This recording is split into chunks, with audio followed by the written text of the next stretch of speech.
언젠가 제가 한 남자를 만나서 전도하려고 하는데 그 남자는 도무지 믿어지지가 않아서 예수를 못 믿겠다는 것입니다.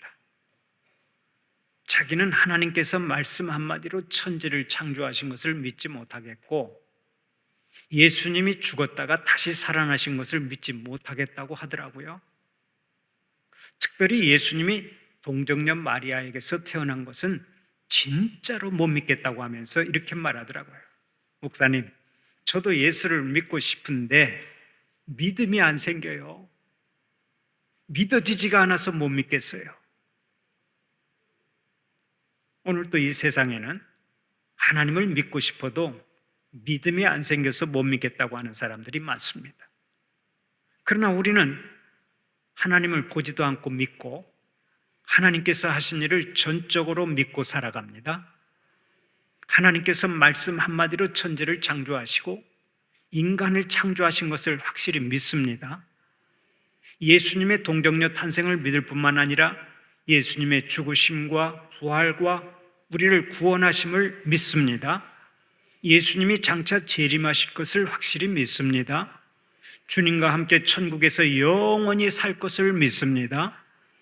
이 모든 것이 하나님의 은혜인 줄 믿으시기 바랍니다. 이 세상에는 믿고 싶어도 믿어지지 않는다고 핑계를 대는 사람들이 많습니다. 그러나 어쨌든 우리는 세상 사람들이 믿지 못하는 것을 믿고 보지 못하는 것을 보고 말하지 못하는 것을 말하고 살아갑니다. 이것이 하나님의 전적인 은혜라는 말씀입니다. 믿음도 하나님께서 주셔야 생기는 것이고 우리 주님께서 은혜를 베풀어 주셔야 하나님을 믿고 구원을 받는 것입니다. 그런 측면에서 생각해 보면 우리는 언제나 믿음을 주신 하나님께 감사하고 살아야 될 줄로 믿습니다. 한번 따라서 해봅시다. 하나님, 믿음 주셔서 감사합니다. 믿음을 주셔서 감사합니다. 여러분, 하나님 앞에서 감사할 때 언제나 믿음 주신 것을 감사하시기를 바랍니다. 믿음도 하나님께서 우리에게 선물로 주셨으니까 그 믿음 주신 것을 늘 감사하며 살아야 하는 것입니다. 오늘의 본문을 보면 믿음의 사람과 믿음 없는 사람들의 대조적인 모습이 드러납니다. 바울과 그 일행은 믿음의 사람들이었습니다. 살아계신 주님을 증거하고 전파하기 위해서 생명을 내거는 사람들이었습니다. 그러나 에베소에 거하는 많은 사람들은 하나님을 불신했습니다. 오히려 아뎀이라고 하는 여신을 섬기면서 복음 전파를 방해했습니다. 대대적인 불법 시위를 벌였습니다. 험악한 분위기를 연출했습니다. 오늘은 이 사건을 돌아보면서 함께 은혜를 나누고자 하는데요. 먼저 오늘의 본문 23절, 24절 말씀을 다시 한번 함께 읽어볼까요? 23절, 24절 말씀을 함께 봉독합니다. 그때쯤 되어 이 도로 말미암아 적지 않은 소동이 있었으니 즉 데메드리오라 하는 어떤 은장색이 은으로 아데미의 신상 모형을 만들어 직공들에게 적지 않은 벌이를 하게 하더니 아멘. 여기서 그때쯤 되어 이 도로 말미암아 적지 않은 소동이 있었으니 라는 말이 나오는데 소동이 일어난 그때가 언제인 줄 아십니까? 그때는 사도 바울이 그곳에서 2년 동안이나 복음을 전하고 가르친 결과 믿는 사람들의 숫자가 점점 늘어갈 때를 말합니다. 에베소의 복음이 전해지면서 하나님의 나라가 크게 확장되어 나가던 시기라는 말씀입니다. 그런데 그렇게 하나님의 나라가 확장되고 교회가 흥왕하게 되니까 그것을 반대하고 무너뜨리려고 하는 세력들이 있었습니다. 그들은 다름 아닌 아데미의 신상 모형을 만들어 파는 사람들이었습니다. 신상 모형은 그들이 섬기는 아데미 여신의 모조 은신상을 말합니다. 그 당시에 에베소 사람들은 아데미 여신을 섬기고 있었는데 아데미 여신은 유방이 10개나 달린 신입니다. 유방이 10개라고 하는 것은 그 신이 다산의 신이요 풍요의 신이라는 얘기입니다. 그들은 그 여신을 귀하게 섬겼기 때문에 여신을 모시는 신전을 어마어마하게 크게 지었습니다. 그래서 아데미 신전이 세계 7대 불가사의 중에 하나로 꼽힌 적이 있습니다. 그 당시에는 세계 각처에서 이 아데미 여신을 섬기고 있었는데요. 그것 때문에 에베소의 거대한 신전을 구경하기 위해서 몰려오는 여행자들이 많이 있었습니다. 그러다 보니까 신전이 있는 거리나 에베소 시내 전 지역에 아데미 여신의 모형을 만들어 파는 가게들이 큰 조합을 이루고 있었습니다.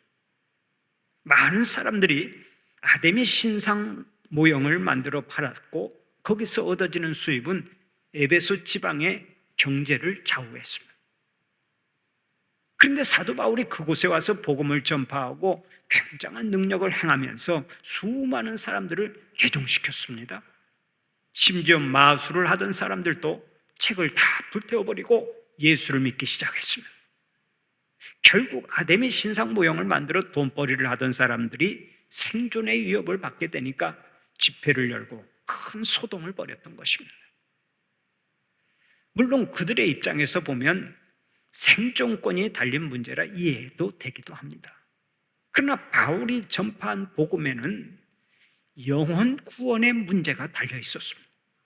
여러분, 둘 중에 어느 것이 더 중요합니까? 물질 때문에 천하보다 귀한 영혼을 멸망의 길로 내던질 수 있습니까? 그럴 수 없습니다. 그래서는 안 되는 것입니다. 그럼에도 불구하고 에베소 사람들은 영업에 손실이 생긴다고 해서 시위를 벌이고 소동을 일으켰습니다. 복음을 전하는 바울과 그 일행을 해치려고 했습니다. 얼마나 어리석은 인생들입니까? 오늘의 본문 26절을 보면 사도 바울이 이렇게 말씀합니다. 사람의 손으로 만든 것들은 신이 아니다. 이 말이 곧 영원한 진리죠. 사람의 손으로 만든 것은 신이 될 수가 없습니다.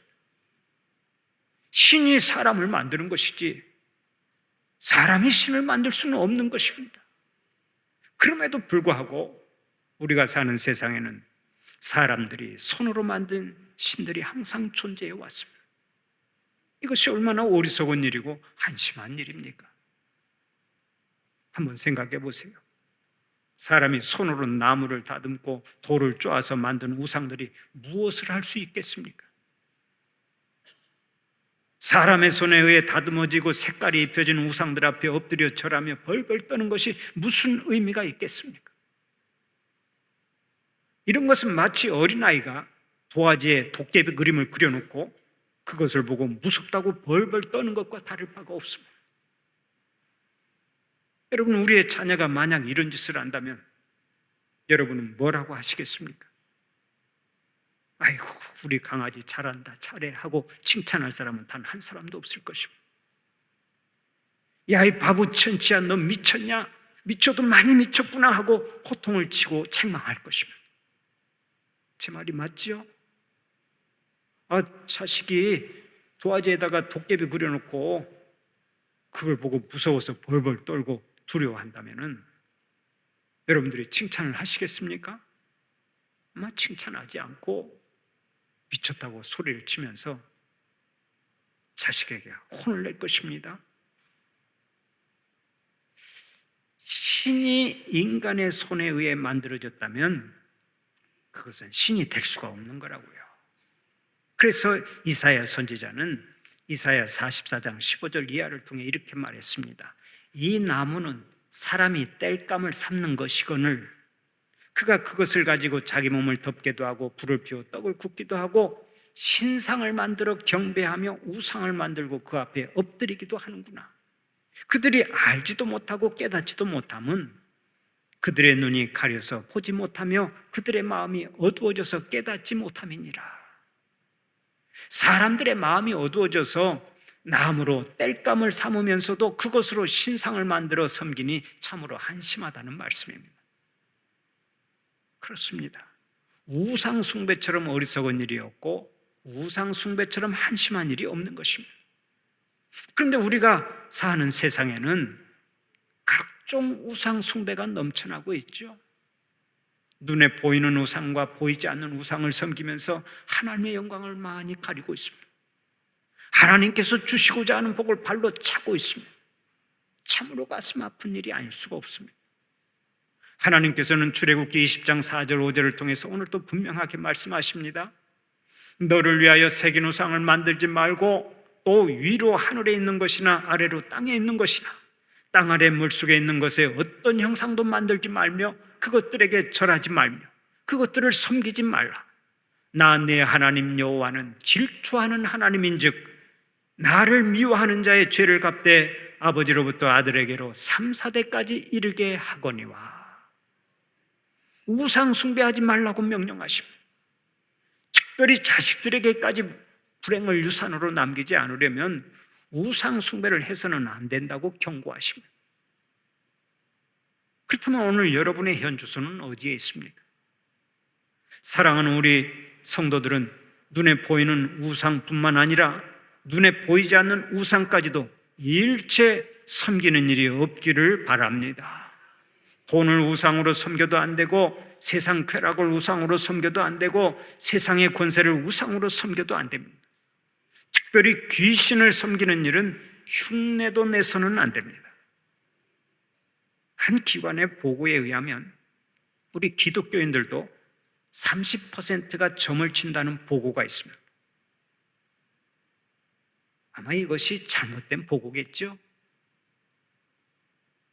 성도들은요, 장난으로라도 점을 쳐서는 안 됩니다.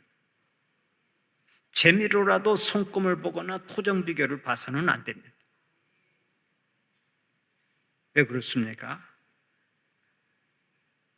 단 1%라도 세상의 마음을 빼앗기거나 마귀에게 마음을 빼앗기면 거기서부터 불행이 찾아오고 저주가 찾아오기 때문입니다. 사랑하는 우리 성도들은 오직 인생의 주인 되시는 하나님만을 잘 섬기고 하나님께서 예배하신 복을 충만히 누리시기를 바랍니다. 아무리 많이 배우고 높은 지위에 있어도 에베소 사람들처럼 엉뚱한 신을 섬기면 그 마지막이 실패로 끝나고 허무로 끝나는 것입니다. 그러므로 신앙의 열정이 중요하지만 먼저 참된 신을 만나고 참된 신을 섬기는 것이 중요한 일입니다.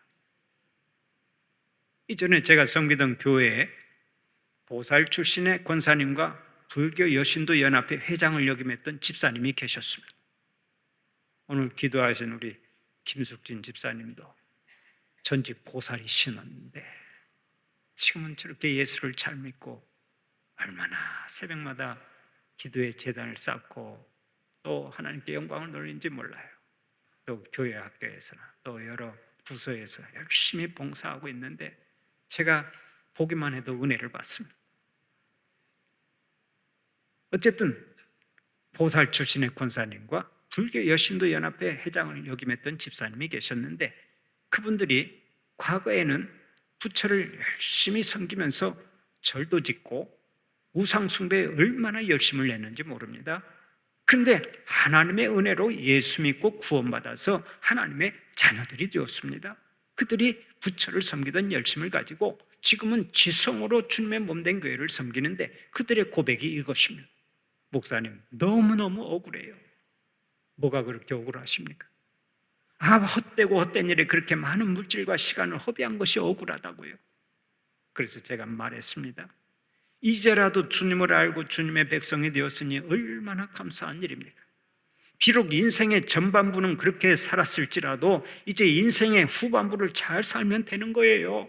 과거의 열심을 가지고 우리 주님께 죽도록 충성하십시오. 그랬더니 그분들이 아멘 하고 지금은 권사님, 집사님이 되어서 주님께 얼마나 크게 충성하는지 모릅니다. 그들이 목회자도 참 잘 섬겼습니다. 특히 담임 목사인 저를 주지 스님 정도로 생각해서 그랬는지 정말로 잘 섬겼습니다. 우리 교회에도 지금 전직 보살들이 여러 명 계시는데요. 지금은 주님의 심장을 가지고 주님의 몸된 교회를 잘 섬기고 있습니다. 제가 생각할수록 감사하고 생각할수록 신통방통해서 영혼의 춤을 추고 있습니다. 참으로 감사한 일이죠. 인생의 주인 되시는 주님 만나서 주님의 자녀가 되고 주님의 몸된 교회를 충성되게 섬기는 것이 인생 최대의 복인 줄 믿고 살아가시기를 바랍니다. 그러면 에베소에서 불법 집회를 주동한 사람이 누굽니까? 오늘의 본문 24절을 보면 데메드리오라고 하는 은장색이라고 말하고 있죠. 여기서 은장색은 금, 은, 세공이나 녹그릇 등을 만드는 기술자를 말하죠. 그러니까 신상 모형을 만들어서 파는 사람들의 우두머리가 데메드리오였는데 이 사람이 무리들을 선동해서 큰 집회를 열게 만들었던 것입니다. 그때 사람들이 어떠한 반응을 보였습니까? 오늘의 본문 28절, 29절 말씀을 함께 읽어보면 그것을 확인할 수가 있는데요. 28절, 29절 말씀을 함께 봉독하겠습니다. 그들이 이 말을 듣고 분노가 가득하여 외쳐 이르되 크다 에베소 사람의 아데미여 하니 온 시내가 요란하여 바울과 같이 다니는 마게도냐 사람 가이오와 아리스다고를 붙들어 일제히 연극장으로 달려 들어가는지라. 사람들은 분이 차서 외쳤습니다. 크다 에베소 사람의 아데미여. 그리고는 사도 바울의 일행인 가이오와 아리스다고를 붙들어서 일제히 연극장으로 끌고 들어갔습니다. 그 당시에 에베소 연극장은 노천 극장으로서 공중 집회나 공개 재판을 할 때 주로 사용되었는데 약 2만 4천 명 정도를 수용할 수 있는 큰 시설입니다. 제가 오래전에 성지 순례를 하면서 그곳을 방문한 적이 있는데 지금도 원형이 그대로 보존되어 있습니다. 그들은 이 원형 극장에 모여서 광분하여 바울의 일행을 요절내려고 했습니다. 사실 자신들에게 복음을 전해준 바울 일행을 열렬하게 환영해야 함에도 불구하고 뭘 모르니까 그들에게 박해를 가했던 것이죠. 재미있는 것은 그 연극장에 모인 사람들의 태반이 왜 그곳에 와 있는지를 몰랐다는 점입니다. 오늘의 본문 32절 말씀을 보면 이렇게 말씀하고 있습니다. 사람들이 외쳐 어떤 이는 이런 말을 어떤 이는 저런 말을 하니 모인 무리가 분란하여 태반이나 어찌하여 모였는지 알지 못하더라. 거기 모인 사람들의 대부분은 왜 모였는지도 모르고 그냥 모여서 다른 사람들이 흥분하니까 같이 흥분하고 다른 사람들이 소리 지르니까 같이 소리를 질렀습니다. 이런 한심한 사람들이 어디 있습니까? 그런데 오늘을 사는 현대인들 가운데는 이런 사람들이 많습니다. 다른 사람이 돈을 따라가니까 덩달아 돈을 따라가고 다른 사람이 세상 쾌락을 따라가니까 덩달아서 세상 쾌락을 따라가고 다른 사람이 멸망의 길을 가니까 죽는 줄도 모르고 덩달아 따라가고 다른 사람이 세상의 허무한 것을 잡으려고 속도를 내니까 덩달아서 속도를 냅니다. 인생은 속도가 아니라 방향이 중요한 것인데 그저 속도만 올리려고 애를 쓰고 있습니다. 인생의 방향이 잘못 설정되어 있는데 오직 눈앞에 있는 헛된 것을 잡으려고 전력 질주를 하고 있습니다. 여러분, 이런 사람들의 마지막이 어떻게 끝나겠습니까? 마지막은 반드시 멸망으로 끝나고 허무로 끝나는 것입니다. 아프리카에 많이 사는 스프링북이라고 하는 산양이 있습니다. 이들 산양은 평소에 대여섯 마리 정도가 무리를 지어 삽니다. 그러나 우연한 기회에 한 곳으로 모여들기 시작하면 금방 수백 수천 마리의 집단을 이루기도 합니다. 이렇게 큰 집단을 이루게 되면 아주 특이한 현상이 나타나는 경우가 있습니다. 양들이 처음에는 풀을 뜯어먹으면서 천천히 옮겨갑니다. 그러나 양의 숫자가 많아지면 앞서가는 양들이 풀을 먼저 뜯어먹어 버리니까 뒤따라가는 양들은 먹을 풀이 없습니다. 결국 시간이 흐르면서 뒤에 가는 양들은 풀을 차지하기 위해서 앞으로 밀어붙이고 앞에 있는 양들은 영문도 모른 채 앞으로 계속해서 밀려갑니다. 그렇게 해서 대열은 조금씩 빨라지다가 나중에는 모든 양들이 전속력으로 달려가게 됩니다. 처음에는 앞에 가서 풀을 더 뜯어먹겠다는 것이 목적이었지만 나중에 달리다 보면 처음의 목적은 전부 잊어버린 채 양들은 무조건 앞으로만 달려갑니다. 양들이 초원을 지납니다. 시내를 건넙니다. 사막을 건넙니다. 마침내 바다에 이르릅니다. 그러다 보면 그 누구도 그 행렬을 멈추게 할 수가 없습니다. 양들은 바다를 향해서도 계속 들어갑니다. 결국 그 많은 양들이 모조리 바다에 빠져 죽는데 그것으로 양들의 달리기는 막을 내립니다. 여러분, 현대인들과 아프리카의 이 산양이 너무나 흡사하지 않습니까? 오늘을 사는 현대인들은 너나 할 것 없이 바쁘게 달려가고 있습니다. 그러나 가만히 살펴보면 달려가는 것이 아니라 쫓기고 있습니다. 처음에는 목적을 이루기 위해 달려가다가 이제는 그냥 달리고 있습니다. 마치 달리는 것만이 목적이 되어버린 아프리카의 산양처럼 앞으로만 치닫고 있습니다. 그뿐 아닙니다. 달리면서 끊임없이 싸웁니다. 어디로 가는지도 모른 채 줄곧 싸우고만 있습니다. 싸움의 양상도 예전과는 많이 달라졌습니다. 옛날에는 너 죽고 나 살자였습니다. 네가 어떻게 되든 나부터 살고 보자 하는 심보로 살았다는 얘기입니다. 그래도 이것은 소망이 좀 있었습니다. 네가 먼저 살려고 옆구리 쿡쿡 찔렀지 내가 먼저 살려고 옆구리 쿡쿡 찔렀냐 하고 노래를 하면서 타협의 길을 찾을 수 있었기 때문입니다. 그러나 지금은 소망이 없습니다. 너 죽고 나 죽자로 바꿔졌기 때문입니다. 너 죽고 나 살자라고 한다면 그래도 길이 있겠는데 함께 죽자 하고 나서는 데는 길이 없습니다. 얼마 전에는 우리나라 인천에서 한 아버지가 자기 아들을 사제총으로 쏴 죽이더니 어제는 미국 뉴욕 한복판에서 한 젊은 남자가 자기와 아무런 관계가 없는 사람들을 총으로 쏴 죽이고 자기도 스스로 목숨을 끊었습니다. 얼마나 기가 막히는지 말이 안 나옵니다. 그러나 이것이 삶의 목적도 없이 살아가는 막장 인생들의 한 단면이라고 할 수 있습니다. 이제 우리는 달리는 것을 잠시 멈추어야 합니다. 그리고 깊이 생각해 보아야 합니다. 지금까지 무엇 때문에 이렇게 열심히 달려왔고 도대체 어디를 향해 달려가는지를 생각해야 한다는 말씀입니다. 삶의 목적도 없이 무작정 달려가는 것은 어리석은 양들처럼 죽음을 향해 치닫는 달리기가 되는 것입니다. 기억하십시오. 우리가 사는 목적은 오직 하나님의 영광을 위해서입니다. 공부를 하고 가정을 이루고 자녀를 낳고 자녀를 가르치고 사업을 하고 직장에 다니고 음악을 하고 운동을 하고 먹고 마시고 이야기하는 것, 이 모든 삶의 행위는 오직 하나님의 영광을 위한 것이어야 합니다. 그래서 고린도전서 10장 31절을 보면 오늘도 이렇게 말씀합니다. 그런즉 너희가 먹든지 마시든지 무엇을 하든지 다 하나님의 영광을 위하여 하라. 인생을 막 살아서는 안 됩니다. 방향을 잘 잡아야 합니다.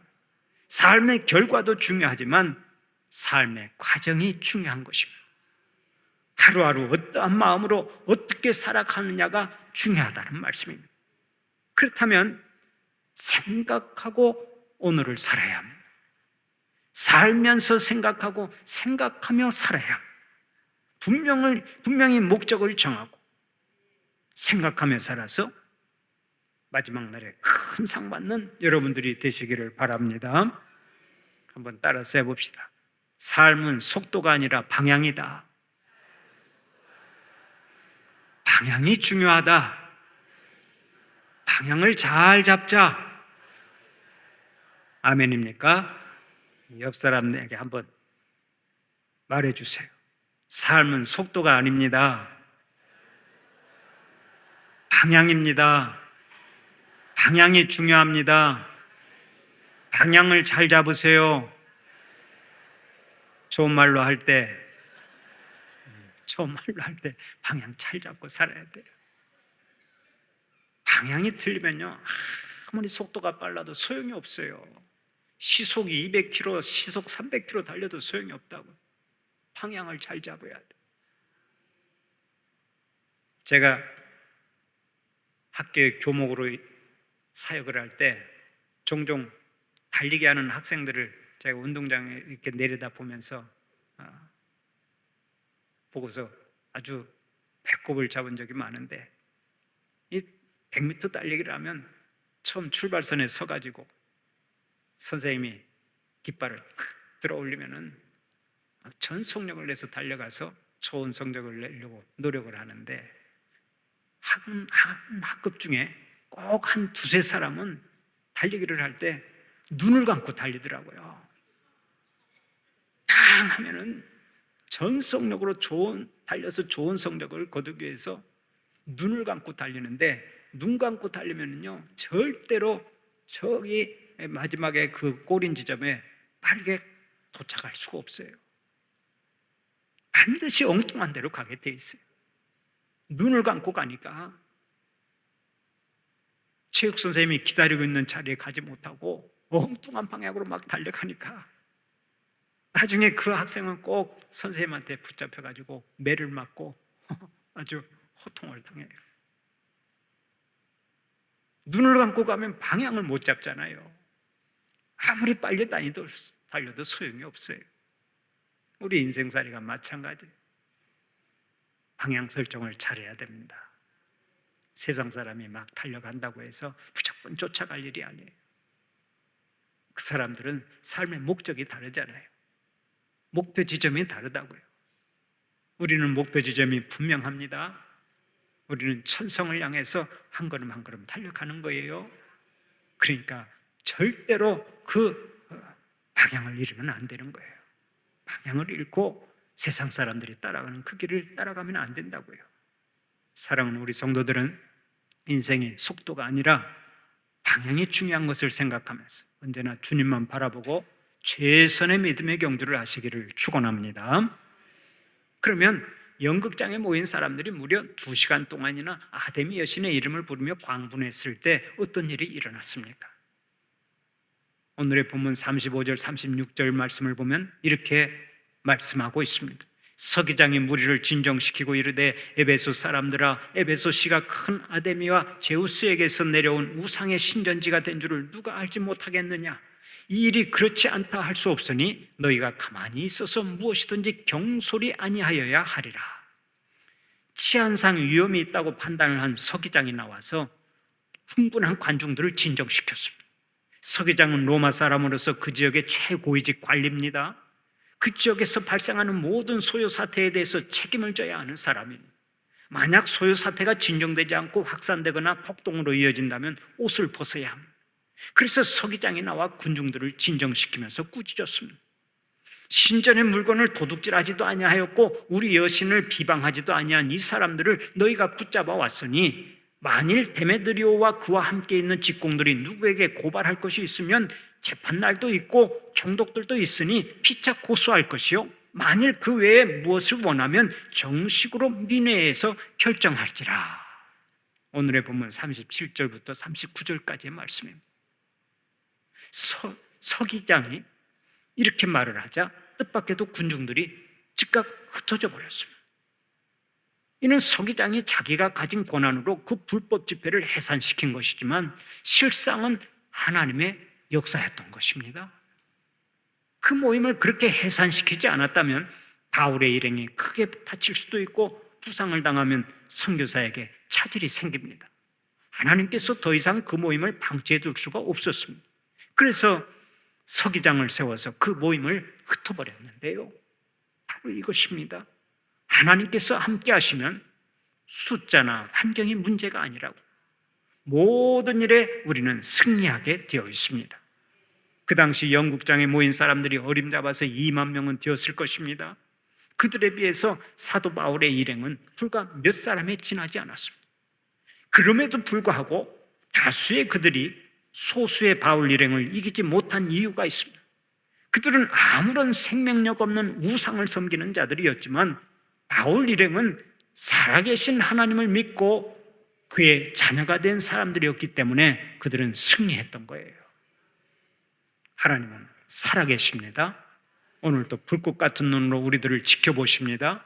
그러므로 환경을 두려워할 필요가 없습니다. 하나님 편에 서기만 하면 되는 거예요. 하나님의 손만 붙잡으면 되는 것입니다.